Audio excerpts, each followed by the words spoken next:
O Trilhas da Democracia chega hoje à sua edição de número 300. Criado no final do ano de 2018, logo após a eleição de Jair Bolsonaro à presidência da República, o programa nunca deixou de ir ao ar, salvo em um curto período de tempo, o período inicial da pandemia da Covid-19, quando o programa era gravado em estúdio, e desde então vem dando a sua microscópica contribuição à luta pela democracia e pelos direitos humanos em nosso país, nesses tempos bastante adversos, tempos nos quais, como foi revelado hoje, dia 19 de novembro, dia em que está sendo gravada essa entrevista, um golpe de Estado tinha tido data marcada para acontecer, dia 15 de dezembro de 2022, inclusive com o assassinato do presidente da República eleito e já diplomado, Luiz Inácio Lula da Silva, inclusive fazendo uso de técnicas de envenenamento, do vice-presidente da República eleito e diplomado, Geraldo Alckmin, e do ministro do Supremo Tribunal Federal e então presidente do Tribunal Superior Eleitoral, Alexandre de Moraes. Eu não poderia deixar de fazer nessa ocasião, nesse momento, um agradecimento e um registro.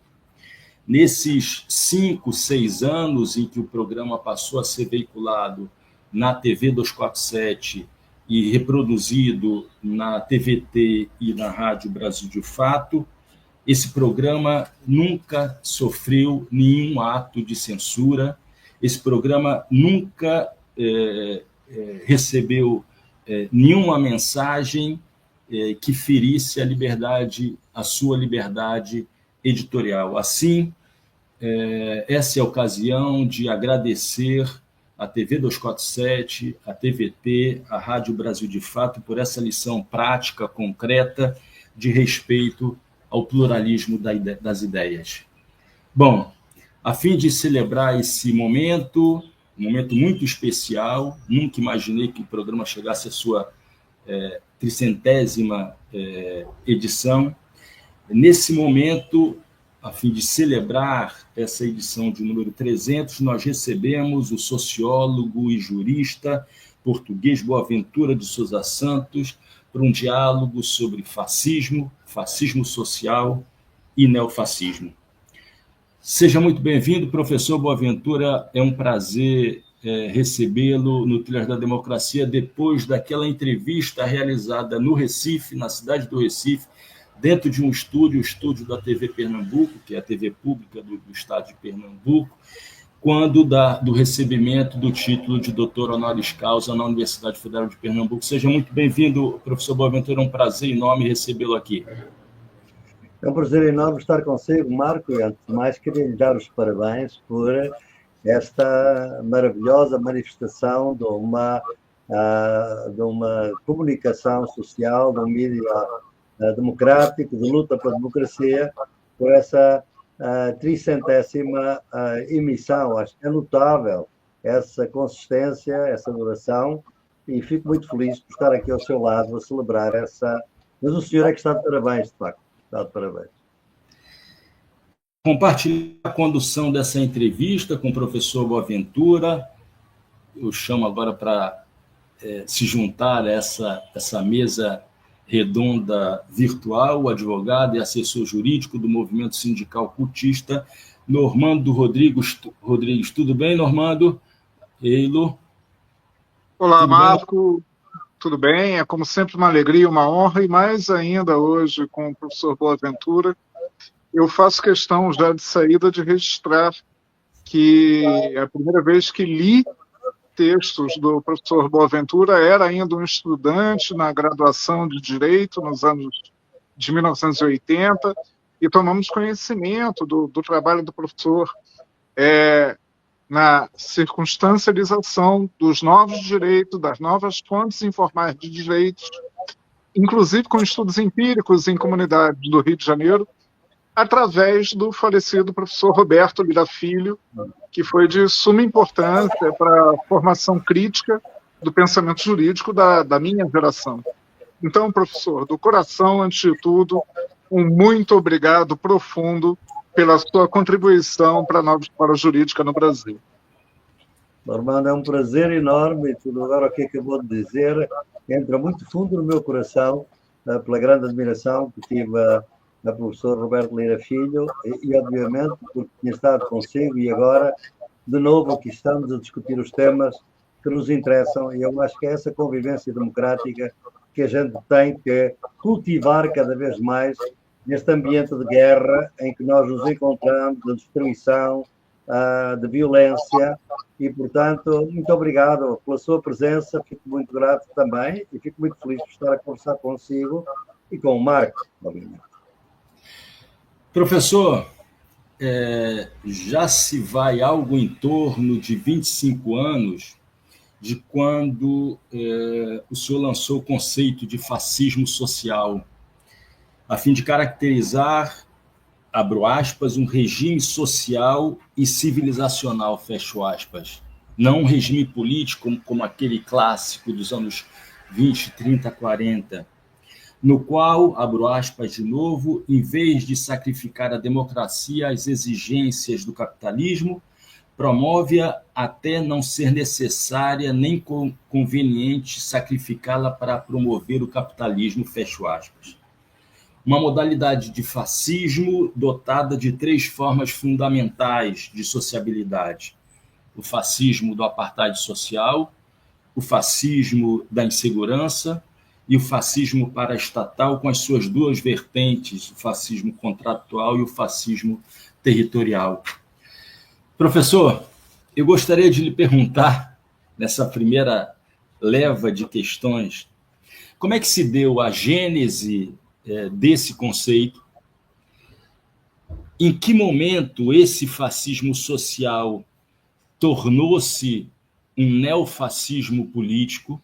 Em que circunstâncias históricas isso aconteceu?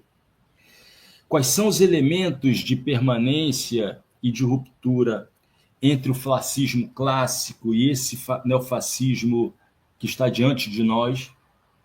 E, por fim, o Lebensraum, o espaço vital do qual o senhor falava à época, dos novos Führers, continua sendo hoje a intimidade das pessoas, a sua ansiedade quanto ao presente e ao futuro? Por favor, responda da forma que o senhor desejar, na ordem que o senhor desejar. Por favor, professor. Claro que isso é uma pergunta maravilhosa, muito obrigado, e realmente permite dar um pouquinho a ideia das coisas como vão na aula sobre isso. A verdade é realmente que o conceito continua a ser atual. Fundamentalmente, o que eu quis dizer com o conceito era isto. Realmente eu estava a ver que os processos democráticos na democracia liberal são processos que existem à superfície da realidade política, mas que subterraneamente há todo um movimento de poder político que não é responsável democraticamente, que não é conhecido, mas que controla de facto o poder político. E, portanto, de alguma maneira, a democracia liberal era uma ilha democrática num arquipélago de despotismos, que é relações sociais. Eu sempre pensei que realmente para nós termos uma democracia política deveríamos também ter uma democracia social. E essa democracia social passava pelos direitos dos trabalhadores, antes de mais. Passava por o fim do racismo, o fim do sexismo, o fim das formas de discriminação e, sobretudo, da injustiça social. Portanto, a democracia liberal foi inventada para criar uma tensão com o capitalismo, mas não para o superar. Isto é, a democracia liberal tem como princípio a soberania popular. O capitalismo tem por princípio a acumulação infinita. Portanto, estes 2 princípios chocam. Houve um período que pareceu que a democracia liberal podia regular o capitalismo, controlar o capitalismo, Eu nunca acreditei muito nisso. Achei que a democracia estava a prosperar, os direitos dos trabalhadores, luta de conquista dos trabalhadores, obviamente, das mulheres, dos povos negros, quilombolas, indígenas, sem dúvida, mas que ela era sempre condicionada para o modo como pode funcionar ou não a favor do capitalismo. E no momento em que esse poder subterrâneo, que é fascista, que não está sob controle democrático e que domina as relações sociais, ele vem ao de cima e faz uma implosão democrática. Portanto, o que eu dizia era o seguinte: não pensem que a democracia liberal está consolidada. A democracia liberal existe por cima de um magma de despotismos que se repercutem nas relações sociais. Quando há uma relação social, por exemplo, um trabalhador com o patrão, se o trabalhador tem direitos, a relação não é equilibrada, mas de todo modo o patrão não pode tratar o trabalhador como um animal, não o pode despedir sem mais, tem que cumprir algumas regras dos direitos laborais. Portanto, nessa altura, esse equilíbrio existe. Mas no momento em que o neoliberalismo começa a destruir os direitos dos trabalhadores, começa a fazer com que os trabalhadores tenham cada vez mais direitos, menos direitos, bem, nesse momento o trabalhador fica mais indefeso e a relação, que era uma relação mais democrática, porque tinha alguma proteção jurídica, vai deixando de o ter. O que nós temos vindo a assistir nos últimos 30 anos é a ilusão dos direitos sociais. Os direitos sociais têm vindo a entrar em crise em quase todos os países e, obviamente, a Europa é um bom sinal disso, porque eles estavam bastante desenvolvidos relativamente e também caíram. Portanto, o grande problema era este, é que o fascismo social existia ao nível das relações sociais. Homem-mulher, branco-negro, patrão-operário, etc. Era aí que havia relações de despotismo. Bem, o que nós estamos a assistir é que este ambiente de despotismo transformou-se a certa altura com as redes sociais no discurso do ódio. Começou a apelar a uma forma política correspondente à forma social. E que nós começamos a ver as redes sociais dominadas pela extrema-direita e a ouvir-se nas redes aquilo que a gente nunca poderia ouvir anteriormente num jornal, numa televisão ou numa rádio. Portanto, começou a haver uma transição do fascismo social para o fascismo político. Qual é essa transição? Bem, é que no fascismo social, os políticos, mesmo que sejam, digamos assim, de direita, são democraticamente eleitos, mas eles comprometem-se a respeitar certas regras democráticas. Atualmente, nós estamos num sistema de que, de facto, a democracia liberal está a eleger ditadores. É por um processo, a degradação do processo eleitoral é de tal ordem que, neste momento, já não é preciso um golpe de Estado, porque pode ser preciso, obviamente, e continua sempre a ser a arma de último recurso. Mas nós estamos a assistir a que realmente muito antidemocrata é eleito democraticamente de alguma maneira. Bolsonaro é um bom exemplo disso, o Milei é um bom exemplo disso, provavelmente Trump é um bom exemplo disso. E é esta a situação que nós temos. E o que é novo, Marco, para mim, que eu não estava tão claro quando fiz a teoria do fascismo social, é que não é só aquela contradição entre democracia e capitalismo. É que a democracia política exige cidadãos bem informados, cidadãos com informação de confiança, para saberem o que é que se está a passar. E é com base nessa informação que podem tomar decisões razoáveis. O que nós assistimos nos últimos 10 anos, sobretudo depois da pandemia, mas já vinha de trás, é uma implosão total da informação confiável. E neste momento vivemos num mundo de fake news. E, portanto, o cidadão, e diz-se muitas vezes que o cidadão norte-americano é o mais mal informado do mundo. E eu vivi 35 anos nos Estados Unidos, parte do ano, e devo-lhe dizer que é verdade.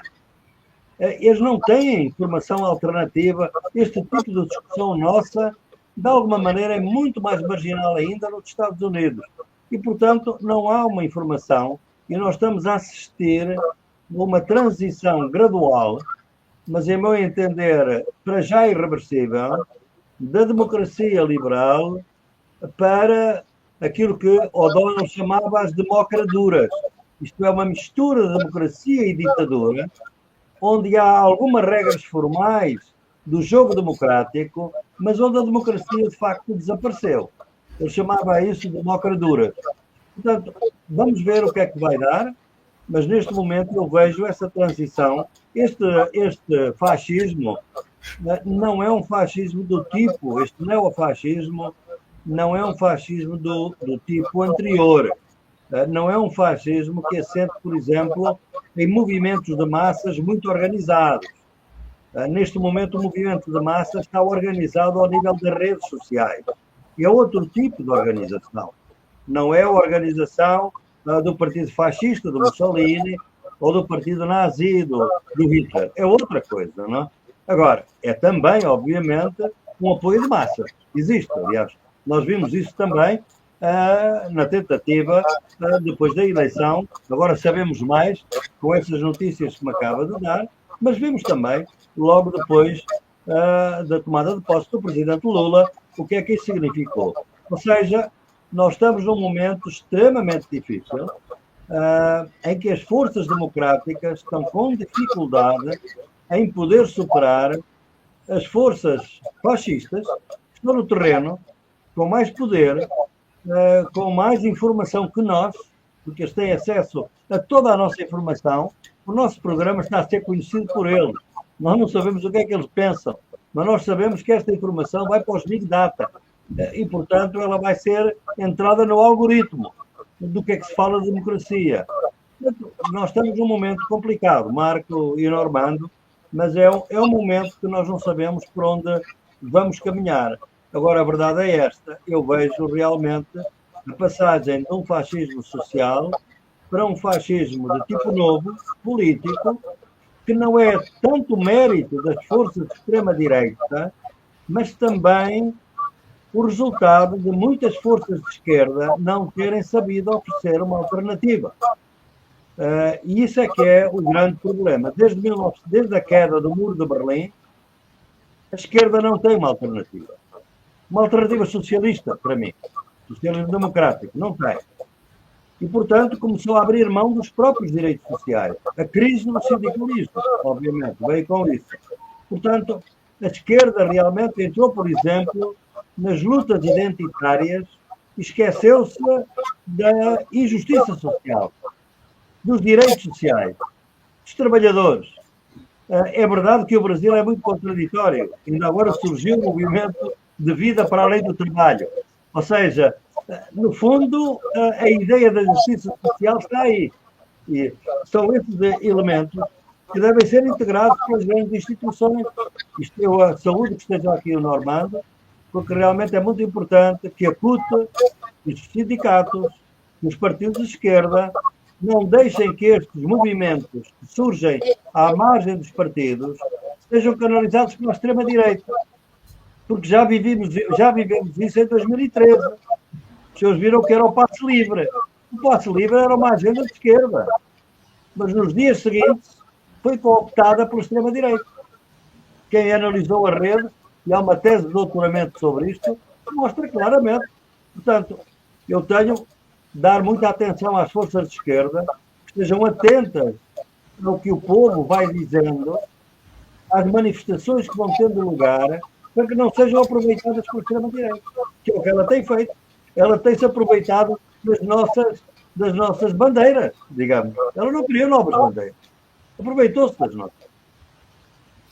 Professor, antes de passar a palavra ao Normando, alguns meses atrás, nós recebemos aqui no Recife, na Universidade Federal de Pernambuco, uma professora de formação na área de trabalho social, serviço social, uma professora portuguesa, e ela me falou, nós conversávamos sobre a Revolução dos Cravos, a experiência dela, né? E ela disse uma canção, um trecho de uma canção que eu não conhecia, que eu desconhecia. Os portugueses conhecem muito mais a música brasileira do que nós conhecemos a música portuguesa. E ela cantou um trecho de uma música do Sérgio Godinho, que foi cantada naqueles tempos, e a frase é, abre aspas, o fascismo é uma minhoca que se infiltra na maçã, fecha aspas. E eu disse, quando estiver com o professor Boaventura, eu vou lembrar dessa frase, porque realmente o fascismo é uma minhoca que se infiltra na maçã e parece que ela permanece dentro dos interstícios da própria maçã. Dito isso, Normando, para a sua pergunta ao professor Boaventura. Não, sensacional você lembrar do maravilhoso Sérgio Godinho, de quem sou fã, né? E minha esposa, que é portuguesa mais ainda, e pegando da minhoca, né, para pensar um pouco a relação e provocar o professor na relação neoliberalismo e ressurgência do fascismo.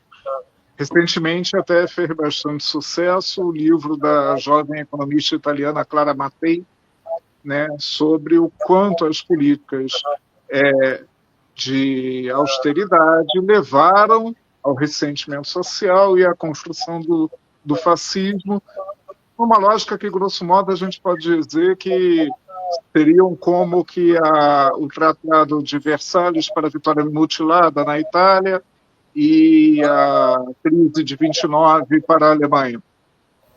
Mas, grosso modo, me parece também que a esquerda institucionalizada, a nossa esquerda institucionalizada, de forma genérica, os partidos sociais-democratas na Europa Ocidental, o PT no Brasil, padeceram do mesmo mal de, sendo eles a maçã, se deixarem contaminar pela minhoca neoliberal, né? E fazendo muito pouco contraste, muito pouca diferença com os neoliberais genuínos, quando efetivamente gerindo o orçamento público, que deveria, por natureza e por definição, ser um espaço dentro da democracia liberal de disputa da luta de classes. Mas, pensando isso, e a partir daí, pedindo a atenção do professor Boaventura para um aspecto talvez mais estrutural. Para além do fim da União Soviética e da queda do muro, não existiria também, na mudança do modo de produção, no grau de automação a que chegamos, claro que não a automação enquanto fetiche, porque a automação é estudada em sua gênese desde Marx, mas no grau de automação que levou à desaglutinação do exército industrial de trabalhadores, a não mais concentração de um grande contingente nos espaços fabris, ela não está diretamente relacionada com o fato de, pensando do ponto de vista das elites, dos ricos, eu não tenho mais uma sociedade de massas para a produção industrial, ela não é necessária. Logo, não preciso manter relações sociais de massa e, consequentemente, é desnecessária uma democracia representativa de massas. Há uma lógica nisso que eu estou correlacionando, professor? Acho que sim, Normando. Eu penso que faz tem toda a razão em chamar a atenção para esse grande movimento de fragmentação da classe trabalhadora, porque onde é que os trabalhadores se encontravam? Encontravam-se na fábrica, e é na fábrica que nos tempos livres iam conversando, e isto está muito bem descrito no Capital, era uma forma de agregação.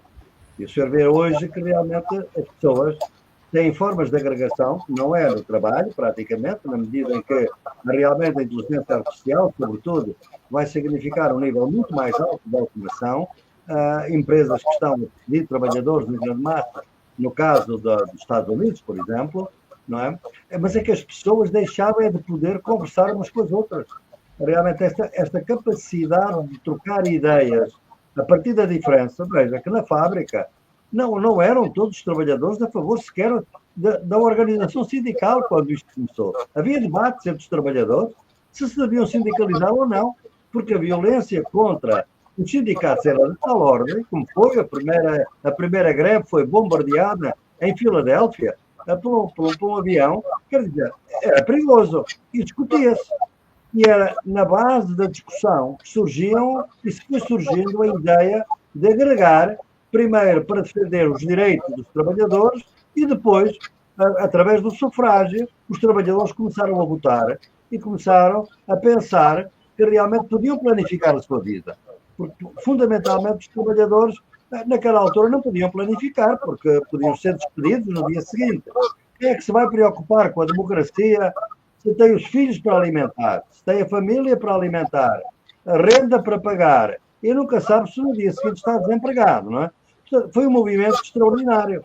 Hoje a fragmentação existe ao nível da fábrica, sabemos muito bem, mas existe também ao nível das relações sociais, porque as pessoas estão realmente hoje, cada vez mais, a falar com aqueles que têm as mesmas ideias deles. Os estudos das fake news é muito interessante. É as pessoas dizerem, quando ouvem uma coisa nova, que é mentira, naquele grupo, a pessoa pensa imediatamente que já tinha pensado naquilo. Nunca tinha pensado. Mas a ideia de que já tinha pensado é muito forte. Ou seja, a massa hoje é personalizada. Não é aquela massa anónima que foi discutida no século XX ao longo do século XX.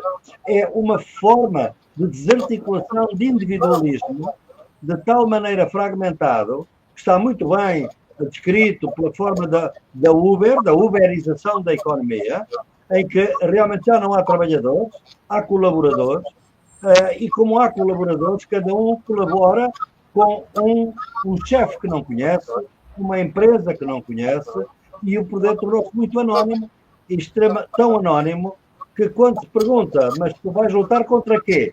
A pessoa não sabe contra quem lutar.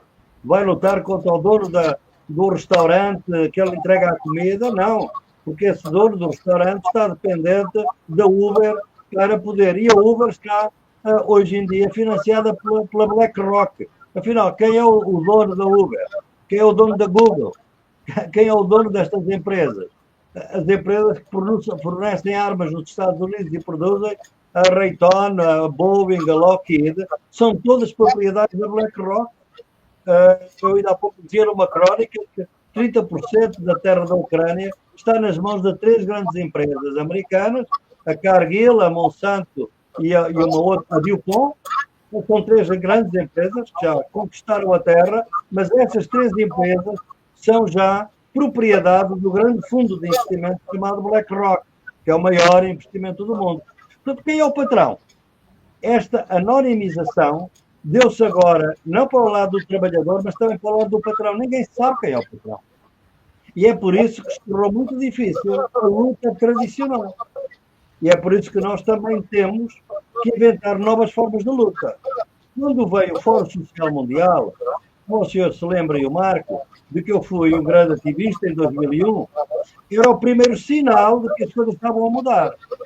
Afinal, eram os trabalhadores, obviamente, mas também as mulheres, os negros, os jovens ecologistas, os movimentos religiosos de esquerda, tudo isto começava a juntar. E em Porto Alegre juntámos 150 mil pessoas de todo o mundo. É notável. Bem, e vamos ver que realmente, para o senhor ter uma ideia, o senhor lembra-se muito bem disso, e que nós tínhamos aquela validade que o Fórum Social Mundial era a alternativa ao Fórum Económico que se reunia em Davos, na Suíça. É tanto assim que reuníamos na mesma data. Era aquela simetria. Bem, até chegámos a ter uma comunicação telefónica com o Jorge Soros em Davos, uma vez, não é? De Porto Alegre. Bem, o que nós vimos é que, quando o capitalismo começou a ver que o Fórum Social Mundial era perigoso, meteu a minhoca. Meteu a minhoca. Qual foi a minhoca? Foram várias minhocas, não é? Na minha leitura hoje, a primeira minhoca foi dar muito poder às organizações não governamentais que financiavam o fórum e que não queriam mudança na relação capitalista. Queriam que a gente discutisse ecologia, sexismo, racismo, mas não luta de classe. Não. Ficou proibido. Não é? Bem, e em segundo lugar, eu penso também que no Fórum Social começou também a entrar a questão das redes sociais, quer dizer, a questão da possibilidade de algumas forças com mais poder terem um poder exagerado, sobretudo quando a minhoca teve ainda outro mecanismo, talvez um terceiro mecanismo mais forte, que foi proibir os vistos aos movimentos sociais do sul global. Quando nós, por exemplo, fizemos reunir no Canadá, recusaram 400 vistos a movimentos sociais da África, a movimentos sociais da Ásia, dizendo que eles estavam ligados a povos islâmicos. E como eram muçulmanos, não podiam ter o visto. Ou seja, o capitalismo foi destruindo a força social mundial. Mundial até que já não existe. Precisamos de um outro fórum social mundial. Precisamos de outra coisa a nível nacional e a nível global. Mas tem toda a razão. Eu acho realmente que não foi apenas a terceira via do Tony Blair, que aqui na Europa foi a terceira via, foi a minhoca, isto é, podemos ter um neoliberalismo de face humana e, portanto, nós temos que dar mais valor ao mercado. Bem, e foi o que o neoliberalismo quis fazer. E agora temos esta grande contradição, é o neoliberalismo a ser defendido por quem? Pela China. A China quer livre mercado. Os Estados Unidos estão no protecionismo e com Trump vão ter tarifas de 70% aos produtos da China e de 25% aos produtos do México. É o que diz Trump. Bem, isto já não é neoliberalismo. Então o que é isto? É realmente o império que está em declínio, que é os Estados Unidos, a querer travar o seu declínio e não consegue. E é por isso que neste momento estamos aqui na Europa num momento muito difícil, porque o Biden está a tentar provocar, por pressão dos produtores de armas, até o filho do Trump já veio dizer isso, que ele, por pressão dos produtores de armas, está a tentar criar uma guerra na Ucrânia antes que entre o Trump. Porque o Trump disse que ia acabar com esta guerra. Não é? Portanto, nós estamos numa situação em que interesses não democráticos dominam completamente a democracia. As grandes empresas tecnológicas de internet, agora com algoritmos e com os fake news e o deepfake, eu duvido que a gente consiga aguentar a democracia se não voltarmos à convivência. Eu vou dizer uma coisa um bocado polémica, mas eu costumo ser polémico. Eu acho que o PT e os partidos de esquerda deviam voltar à origem, que eram as células. Não sei se o Normando se lembra, que o PT, quando se formou, e a MST também tinha isso, havia células. Células na fábrica, na universidade, nos supermercados, onde os partidários militantes do PT se conversavam, iam vendo para onde é que vai a política, e conversavam convivencionalmente, isto é, não conversavam por meio do computador. Se conversarem por celular ou por computador, os dados vão para o algoritmo. A gente tem que voltar à convivência presencial.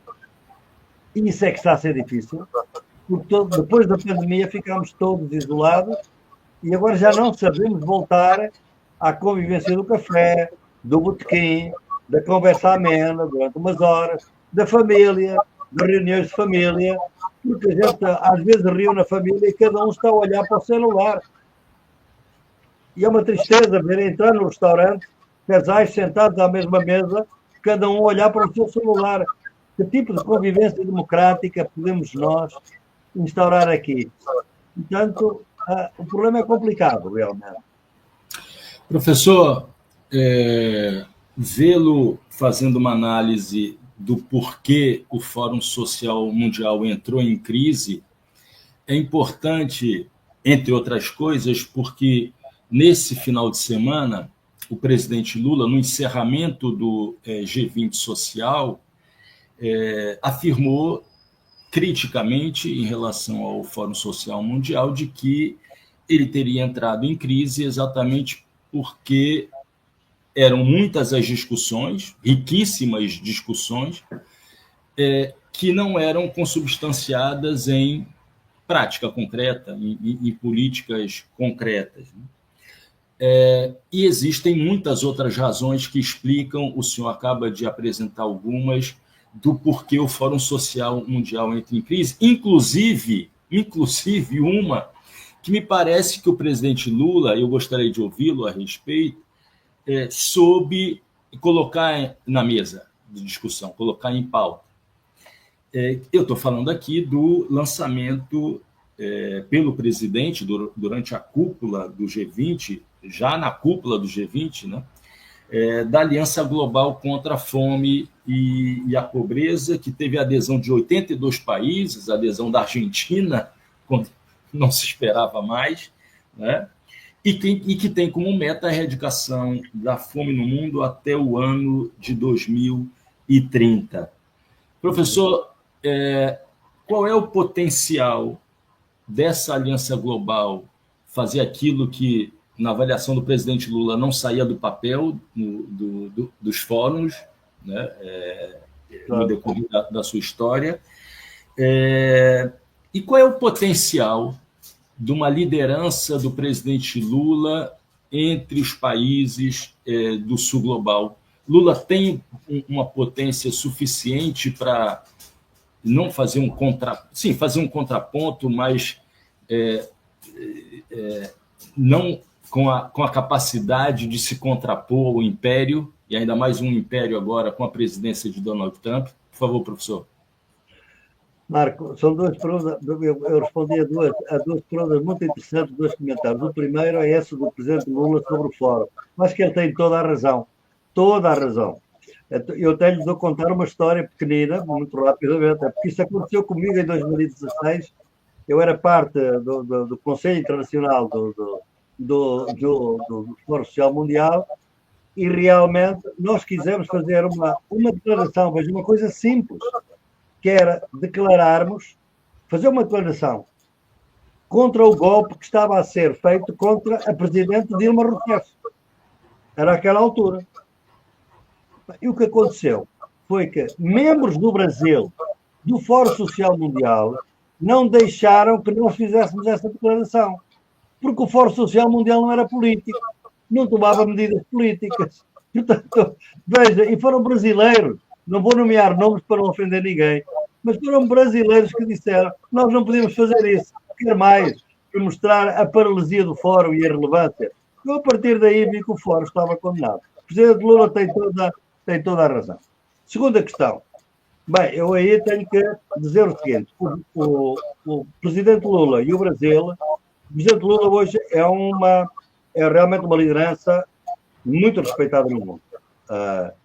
Fundamentalmente, não só pela sua carreira extraordinária, mas por uma pessoa que esteve na prisão ilegalmente, mais de 500 dias, e que é eleito democraticamente de novo no seu país.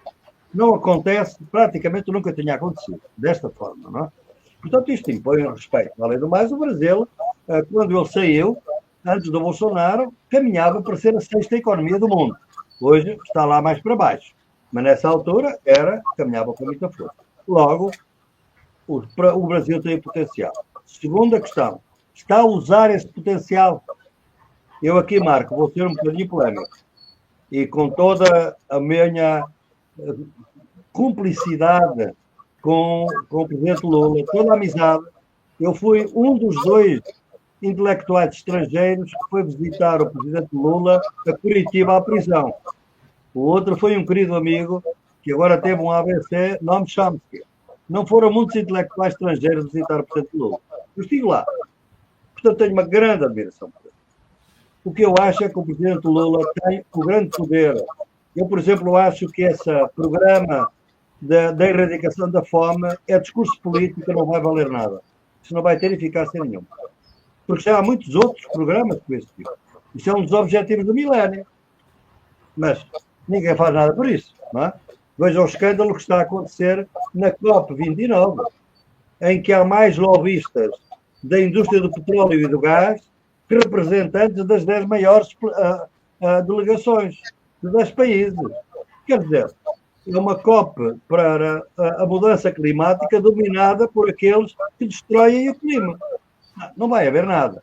Onde é que o presidente Lula pode ter um grande papel? É dentro dos BRICS. É nos BRICS. Aí sim. E aí, meu caro Marco e meu caro Normando, eu fui crítico, aliás, escrevi uma crónica que está publicada por vós, na 247, em que eu critico o facto do presidente Lula ter vetado a entrada da Venezuela. Porque eu penso que foi um erro grave, a meu entender, fundamentalmente pelo seguinte, é que se a Venezuela entrasse, e a política do petróleo é muito importante ainda hoje, não é? Se a Venezuela entrasse, com a entrada dela, por cada 10 barris de petróleo produzidos no mundo, 6 seriam produzidos pelos BRICS. Veja a potência dos BRICS. Os Estados Unidos fizeram muita pressão para que o Brasil vetasse a Venezuela. E o Brasil vetou. Aí, a reputação no continente do Lula baixou, porque muita gente não entendeu. Claro, se a Arábia Saudita fosse uma democracia, a gente até dizia que era a defesa da democracia, mas, francamente, a Arábia Saudita é o regime mais ditatorial que nós conhecemos no mundo. Está lá. Portanto, o Irã também é democracia feita por chefes religiosos, também temos muitas dúvidas. Não é? Portanto, e muitos outros. Portanto, é um pouco isso que me está a causar aqui o enfraquecimento dos BRICS. Eu acho que para evitar uma guerra e para ter um potencial no futuro do mundo, é entrar num coletivo. Não tem que ser um coletivo, porque agora já não é um coletivo entre capitalismo e socialismo, veja, Marcos. Eu não estou aqui a defender uma ideia radical socialista. Em meu entender, a China hoje é um capitalismo de Estado, não é um capitalismo de multinacionais. São os dois capitalismos rivais. O capitalismo decadente das multinacionais e um capitalismo de Estado ascendente. A diferença deles é só esta. Na primeira, o capital financeiro é globalizado. Na China, o capital financeiro está controlado pelo Estado. É a grande diferença. Portanto, eu acho que neste momento não temos uma alternativa socialista, mas temos a possibilidade de uma alternativa capitalista que evita a guerra, basicamente, que é a destruição tanto de um como do outro. Eu acho que era preferível que o presidente Lula gastasse a sua energia nos BRICS e não no programa que ele já sabe que não vai dar nada. Quem resolve a fome no mundo são programas como o MST, como a gente viu. Como é que o MST ajudou na emergência. E eu escrevi um livro sobre a pandemia e vi as toneladas de alimentação que o MST distribuiu durante a pandemia. Isso é que é a luta contra a fome. Isso é que é a luta verdadeira. Então, professor, na verdade, Lula ainda tem uma oportunidade pela frente, que é a realização da cúpula do BRICS no Rio de Janeiro. Exatamente. Eu estou a falar de propósito para ver se o presidente, alguém próximo do presidente Lula, lá chega a esta ideia, não perca essa oportunidade. Normando? Não queria ser o pessimista da mesa, mas provocando o professor para um tema de passagem. Né? Me parece que a escalada da guerra na Europa, né, na Ucrânia, ela ganha tons irreversíveis a partir da autorização do Biden para o uso de mísseis de longo alcance. Isso vai levar, os mísseis muito provavelmente serão usados, né, e isso vai levar a uma resposta russa na mesma medida ou em proporções maiores. Né? E sabemos do quanto isso funciona dentro da Europa. Né? O termo otanistão vem sido muito usado aqui no Brasil para criticar a submissão das nações. E, professor Boaventura, há espaço ainda para a construção de uma saída negocial para o conflito, né, Ucrânia-Rússia? Há espaço ainda para que esse conflito não contamine os países ao seu redor? vejo muito pouco envelope de voo, né, para uma iniciativa diplomática em sentido contrário. O senhor podia comentar, por favor? Normando, com todo o gosto. Olha, aliás, é o meu grande tema nos últimos tempos. É um livro que vai sair agora no Brasil, na Cotter. Chama-se O Fim da Europa como a gente a conhece, ou tal qual nós a conhecemos. Porque eu tenho assistido ao fim dessa Europa, digamos, social-democrata que a gente conhecia, amiga da paz. Lembra-se que praticamente...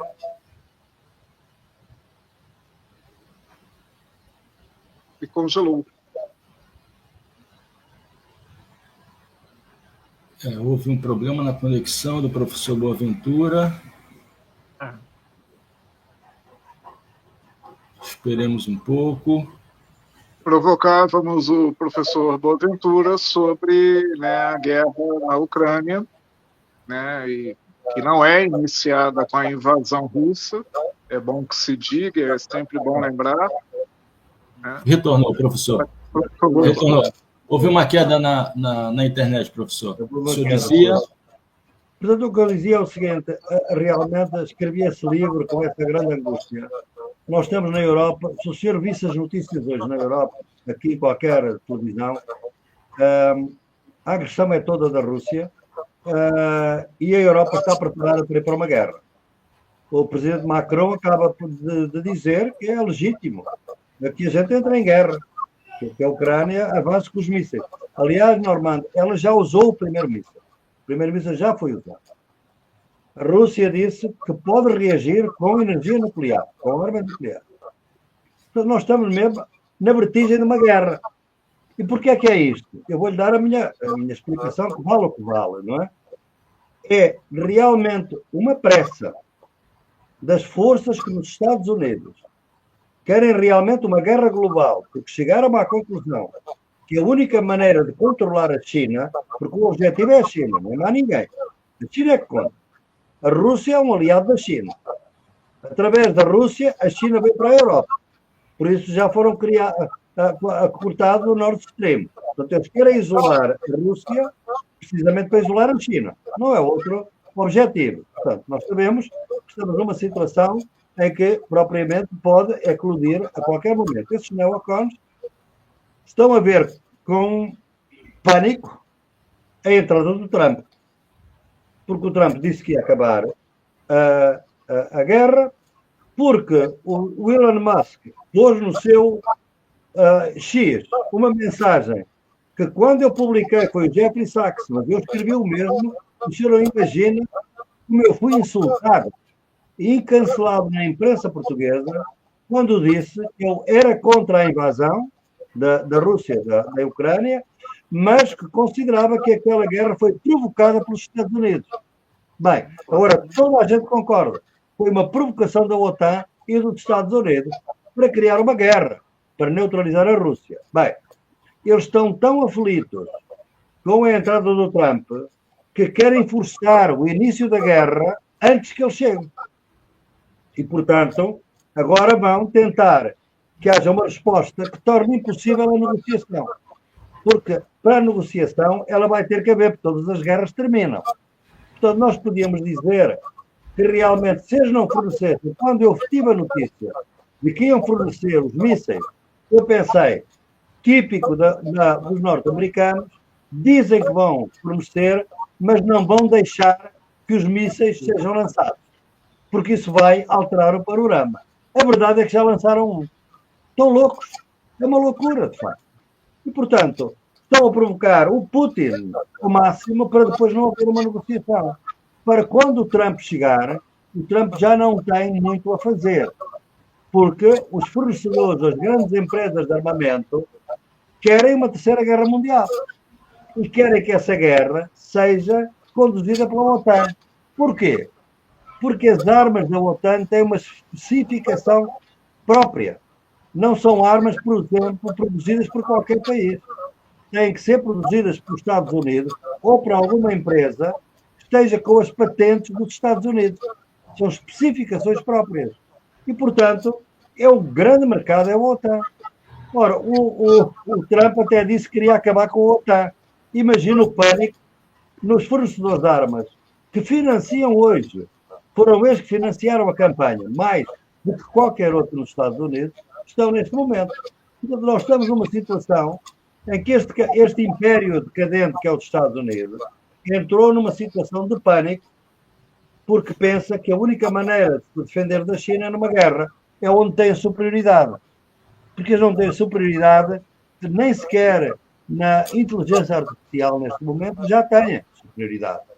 Na cyberwar, na guerra cibernética, também não têm. Portanto, eles querem ir para a guerra. E a China está aí agora, o Xi Jinping, na América Latina, para quê? Para mostrar que a proposta de desenvolvimento foi inaugurar o grande porto de Chacay, no Peru, que é um porto enorme, no centro do Peru, que tem potencial enorme para toda a América Latina. Não trouxeram armas, trouxeram portos. Isto é típico do Império Ocidental. Oferece coisas de desenvolvimento. O Império declinante oferece guerra. A Europa está a comprar o bilhete da guerra. Isto pode ser o fim da Europa.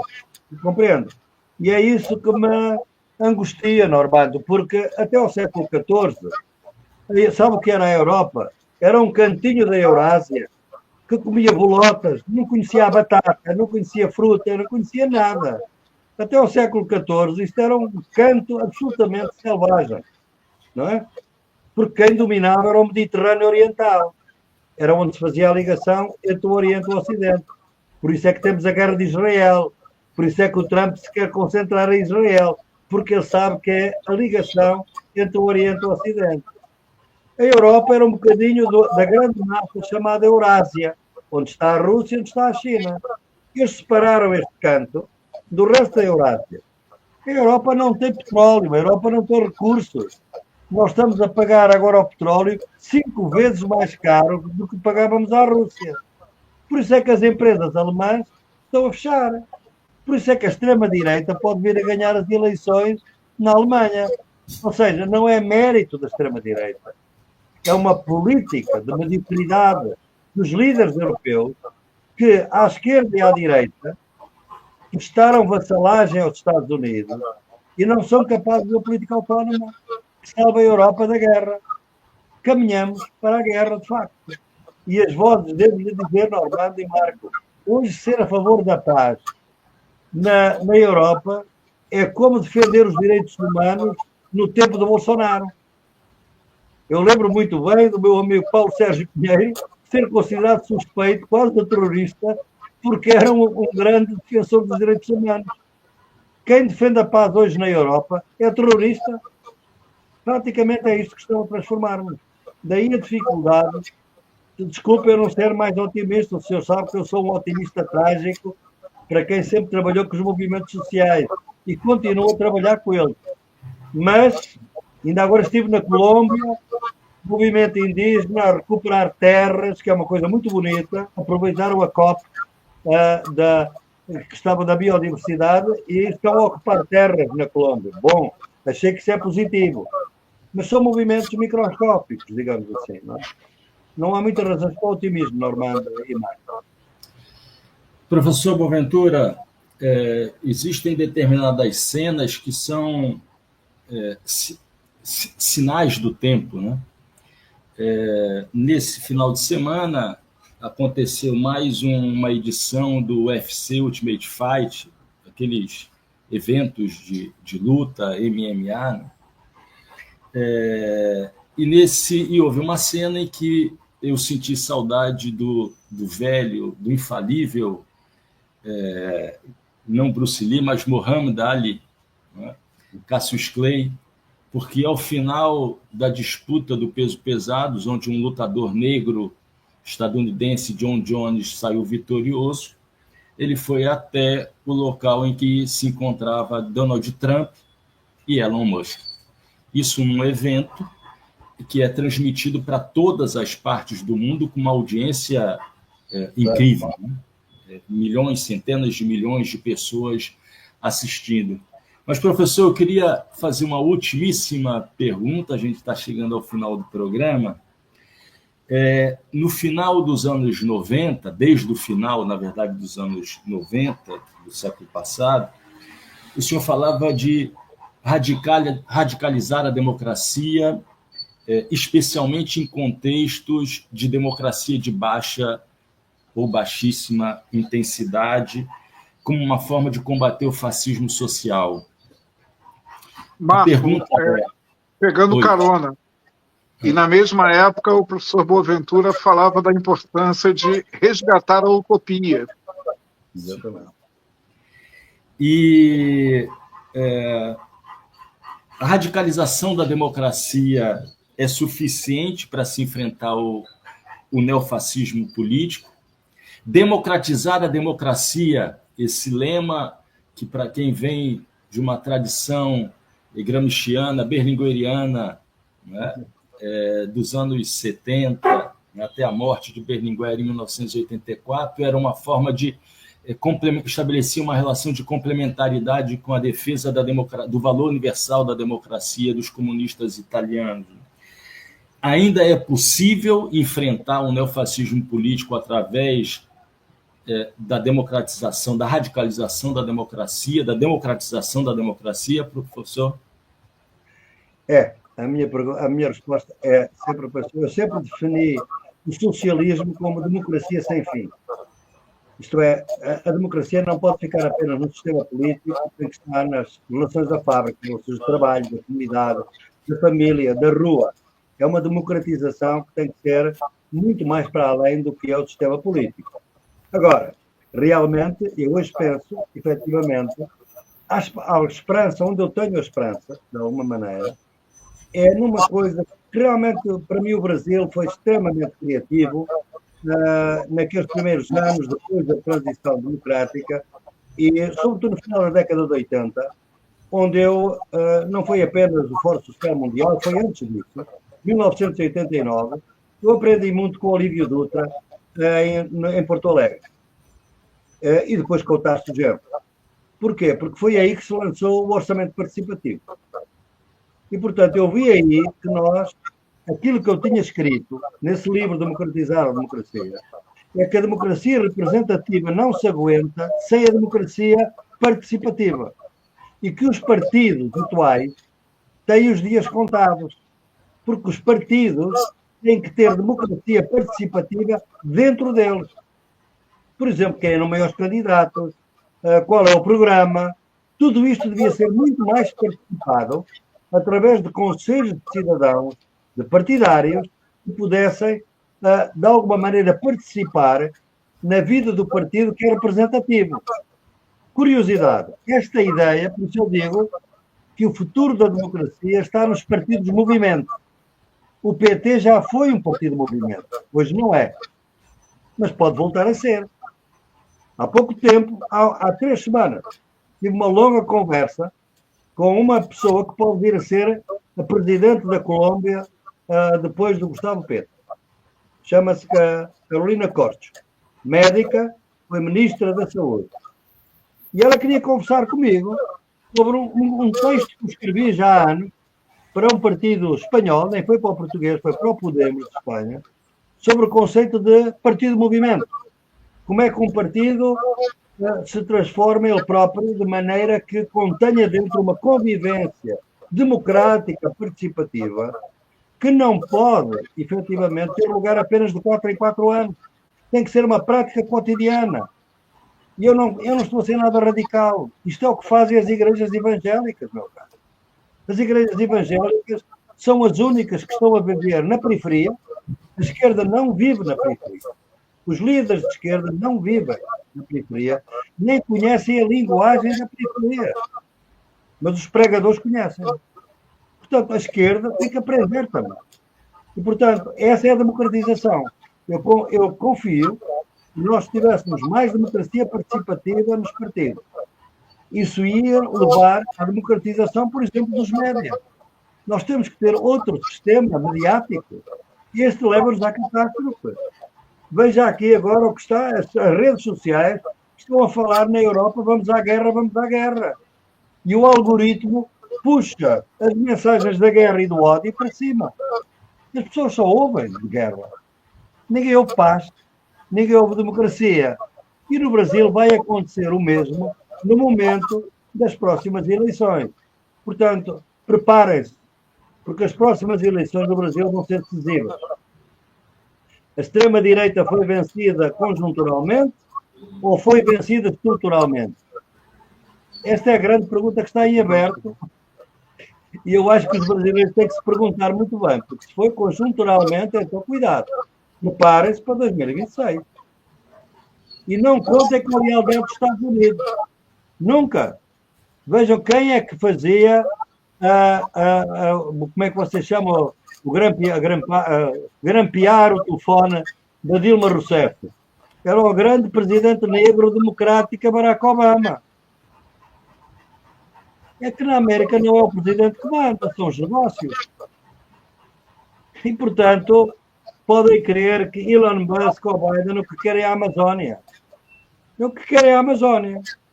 E não querem outra coisa senão a Amazónia no Brasil. E que, obviamente, controla os seus contactos com a China. Nunca impeçam que é impossível. Seria uma crise brutal no Brasil, dado o poder do agronegócio que exporta para a China. Mas, cuidado. Democratas brasileiros, tomem atenção. As próximas eleições vão ser o grande teste e depois não é nada. Se a extrema-direita volta pior, muito melhor. Veja na Bolívia. O Álvaro Garcia Linheira, que é um querido amigo meu, que foi vice-presidente da Bolívia, dizia que nós agora avançamos tanto que a direita, quando voltar, será mais moderada. Não, é mais vingativa. É pior. Veja o que estão a fazer agora contra o Evo Morales, ainda é um governo dele, e que fizeram depois do golpe de 2019. E vejam agora o Milei. Vejam agora o Milei, não é? Na Argentina. Tenhamos cuidado. Eu acho que o Brasil tem muito potencial, mas tem que olhar muito bem para o seu umbigo também, para dentro internamente, para o que está a passar, não é? E o Congresso, quando eu vejo gente da reação a chegar a... Quando o Lira alguma vez vier a ser ministro do governo do PT, eu não deito a toalha ao chão, mas fico muito triste. Acho que estão-se a correr muito risco. A governabilidade não pode ser a qualquer preço. Normando, a sua fala de despedida, por favor. Eu queria só agradecer, emocionado, a presença do professor Boaventura e, pessoalmente, foi um afago muito grande. Boa parte das falas são preocupações nossas, inclusive em diálogos entre eu e Marco, quando o senhor mencionou as células, né, e a necessidade de voltar atrás. Coincidentemente, há poucas semanas havíamos conversado fora do ar sobre os núcleos do PT, os núcleos de base. Enfim, professor, foi um grande e enorme prazer estar consigo e agradeço muito o tempo que o senhor nos dedicou. Foi um prazer enorme, Normando. Muito obrigado. Muito obrigado. Eu gostaria, antes de passar o professor Boaventura para a sua fala de encerramento, dizer que essa edição de número 300 do Trilha da Democracia, com a presença do professor Boaventura, é uma espécie de impulso para os próximos 300 programas nesse mundo de indefinição política, mas, ao mesmo tempo, de defesa de determinados princípios que são inegociáveis. Eu falo por mim, imagino que falo por Normando também.